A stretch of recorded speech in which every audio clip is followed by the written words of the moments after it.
శ్రీమాత్రే నమ. జయ గురు దత్తాత్రేయ నమ. ఈ వీడియోలో మనం కన్యా రాశి వారికి 2025 సంవత్సరం మే నెల మాస ఫలితాలు తెలుసుకునే ప్రయత్నం చేద్దాం. కన్యా రాశి వారికి ఈ నెల 18వ తారీఖు వరకు రాశి అందే కేతుగ్రహ సంచారం జరుగుతుంది. దాని తర్వాత కేతువు 12వ స్థానంలోకి మారడం జరుగుతుంది. ఏదైనా ఒక భావంలో అంటే ఒక రాశిలో ఏదైనా గ్రహం ఉన్నప్పుడు ఆ జాతకుడు తన కార్యక్రమాల్ని స్వేచ్ఛగా చేసుకోలేకపోతూ ఉంటాడు. ఏదైనా ఒక గ్రహం ఉంటే దాని యొక్క ఒత్తిడి, దాని యొక్క ప్రభావానికి జాతకుడు లోనై ఉంటుంది. అంటే ఇప్పుడు ఈ కేతుగ్రహం సుమారుగా 18 నెలలుగా ఈ రాశిలో ఉంటూ మే 18 వరకు ఉండడం జరుగుతూ ఉంటుంది. మరి ఆ కారణం వల్ల జాతకుడు ఏ నిర్ణయం తీసుకుందామన్నా తొందరగా తీసుకోలేకపోతుంటాడు. ప్రతి దాటిని బాగా లోతుగా పరిశీలించి దాని యొక్క లాభ నష్టాలన్నీ కూడా పరిశీలించి చివరికి ఒక కన్ఫ్యూజ్ అయిన మైండ్తో వచ్చిన అవకాశాన్ని వదులుకోవడం జరుగుతూ ఉంటుంది. కొన్ని సందర్భాల్లో మనకేమీ లాభం లేకపోయినా టైం వేస్ట్ కార్యక్రమాలు కూడా చేయడం జరుగుతూ ఉంటుంది. అంటే ఈ కేతువు జాతకుడిని అలాగా నడిపిస్తూ ఉంటుంది. స్వేచ్ఛగా ఏ కార్యక్రమం చేయలేకపోతుంటాడు. ప్రతిదానికి పాపపుణ్యాలు మంచి చెడ్డలు ఆలోచిస్తూ ఏదో జ్యోతిషాలని జాతకాలని నమ్ముకుంటూ దైవాన్ని నమ్ముకుంటూ రావుకాలం అనుకుంటూ ఇలా కాలయాపన చేయడం జరుగుతూ ఉంటుంది. సో ఆ కారణం వల్ల కొన్ని రోజులుగా వాయిదా పడుతున్నటువంటి కన్యా రాశి వారి యొక్క అభివృద్ధి, వారు తీసుకోవాలని నిర్ణయాలన్నీ కూడా ఈ నెల 18 తర్వాత చాలా స్వేచ్ఛగా ఉండడం జరుగుతూ ఉంటుంది.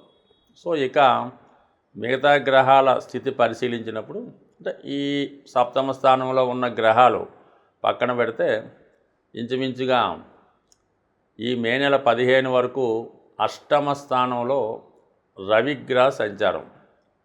ఇది ఒక విధంగా వ్యయాధిపతి అష్టమంలో ఉండడం, కొన్ని విపరీత రాజ్యోగం లాంటిది ఏర్పడినా కంపల్సరిగా జాతకుడికి అధికారుల వల్ల కొన్ని ఇబ్బందులు వచ్చే అవకాశం ఉంది. ఉద్యోగంలో కొన్ని అపవాదులు నిందలు రావచ్చు.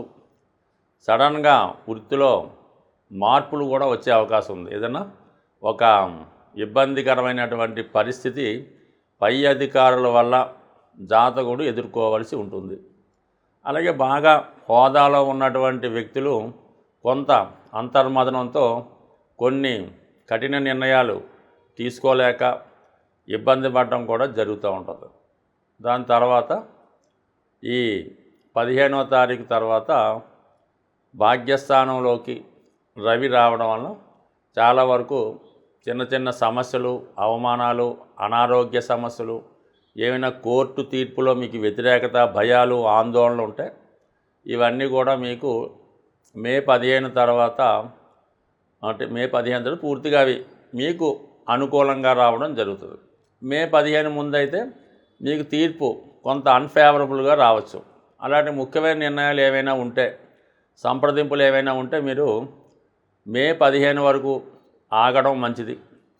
దాని తర్వాత ఆ సెటిల్మెంట్కు ఏదో వెళ్తే అది సజావుగా న్యాయంగా జరుగుతుంది. ఇక గురువు 9వ స్థానంలో సంచరిస్తున్నాడు. ఇంచుమించుగా మే 15 వరకు తర్వాత దశమ స్థానంలోకి రావడంతో ఒక విధంగా మీకు వృత్తిలో హోదా, గౌరవం, బాధ్యతలు పెరుగుతాయి. దశమంలో ఉన్నటువంటి గురువు ధనస్థానాన్ని చూడటం వల్ల కుటుంబ ఆదాయం పెరుగుతుంది. కుటుంబంలో శుభకార్యాలు జరుగుతాయి. దూరమైనటువంటి మీ బంధువులు కానీ మీ సంతానం కానీ తిరిగి కుటుంబంలో కలుసుకుంటారు. అంటే ఏదో శుభకార్యం వల్ల దేనివల్ల మళ్ళీ కుటుంబంలో కలుసుకొని కుటుంబ బాధ్యతలు కొంతవరకు వారు నెరవేర్చే ప్రయత్నం కూడా జరుగుతూ ఉంటుంది. అలాగే కొంతమంది ఈ సమయంలో ఒక స్థిరాస్తి లాంటిది కొనుక్కోవడం కానీ ఏదైనా ముఖ్యమైనటువంటి ప్రయాణాలు ఏమైనా చేయడం కానీ జరుగుతుంది. అంటే మొత్తం మీద భాగ్యంలో కన్నా గురువు దశమంలో వృత్తి వ్యవహారాల్లో కొంత అనుకూలమైనటువంటి పరిస్థితి ఇవ్వడం జరుగుతుంది. సాధారణంగా ఆధ్యాత్మిక రంగంలో ఉన్న వాళ్ళకి, ఉపాధ్యాయులు లాంటి సాంప్రదాయ వృత్తుల్లో ఉన్న వాళ్ళకంటే న్యాయవాదులు, ఉపాధ్యాయులు, అలాగే టీచర్లు, పౌరోహిత్యం చేసేవాళ్ళు, ఇవన్నీ ట్రెడిషనల్ వృత్తిలో ఉన్న వాళ్ళకి వాళ్ళ యొక్క హోదా పెరుగుతుంది. అలాగే ఏదైనా మీరు ఈ రంగాల్లో ఏదైనా విద్యా సంస్థలోనో ఎండోమెంట్ డిపార్ట్మెంట్లోనో ఉద్యోగం కోసం ప్రయత్నం చేస్తుంటే ఈ సమయంలో అది నెరవేరే అవకాశం ఉంది. ఇక ఫైనల్గా మీకు శుక్రగ్రహం ధన భాగ్యాధిపతిగా సప్తమ స్థానంలో ఉన్నటువంటి శుక్రుడు ఈ రాశిలో ఉన్నటువంటి స్త్రీలకి చాలా గొప్ప ఫలితాన్ని ఇవ్వడం జరుగుతుంటుంది. వాళ్ళకైనా ఉద్యోగ ప్రయత్నాలు ఫలిస్తాయి.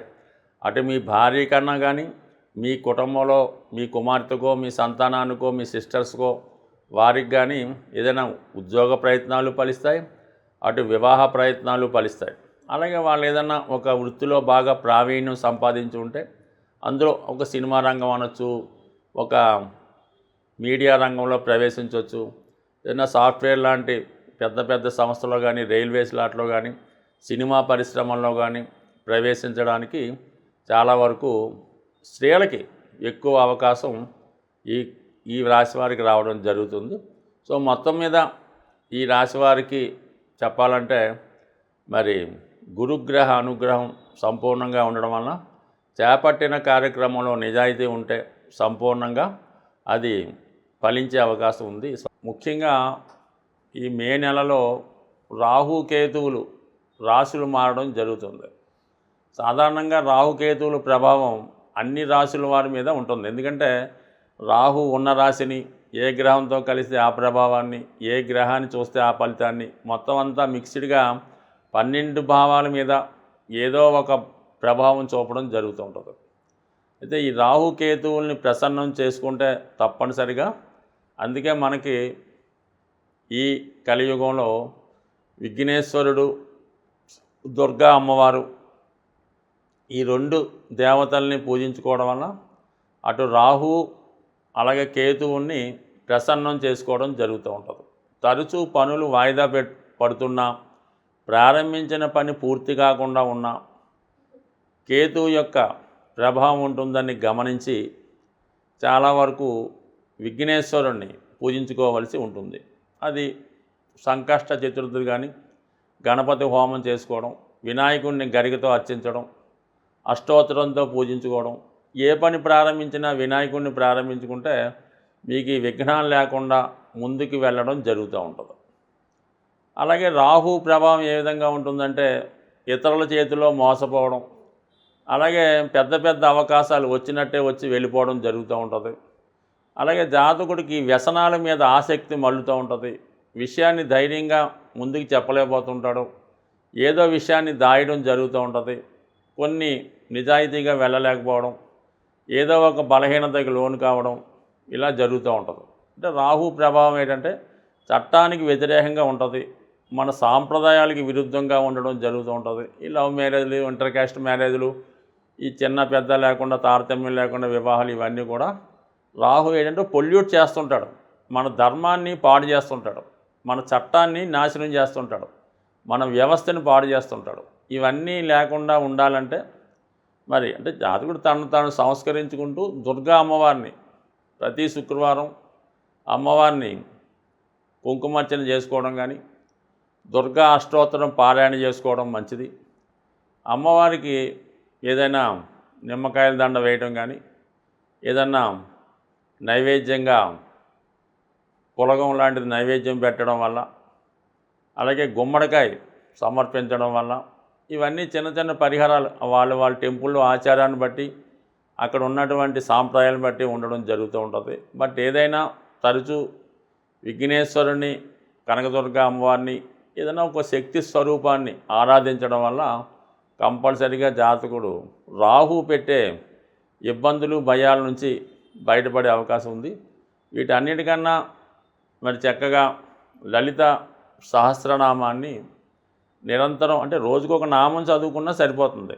ఆ నామాన్ని, ఒక నామాన్ని ఎన్నుకోవడం, దాన్ని ఒక 18 సార్లు, 16 సార్లు, లేదా 108 సార్లు చదువుకోవడం, మళ్ళీ ఇంకొక రోజు ఇంకొక నామాన్ని అర్థంతో సహా తెలుసుకొని దాన్ని సంపూర్ణంగా మనస్ఫూర్తిగా ధ్యానం చేసుకోవడం వల్ల అటు రెమెడీగాను పనిచేస్తుంది, అటు ఐశ్వర్యాన్ని ఇస్తుంది, బట్ ఏదైనా దీన్ని మించినటువంటి రెమెడీ ఇంకోటి లేదనే చెప్పచ్చు.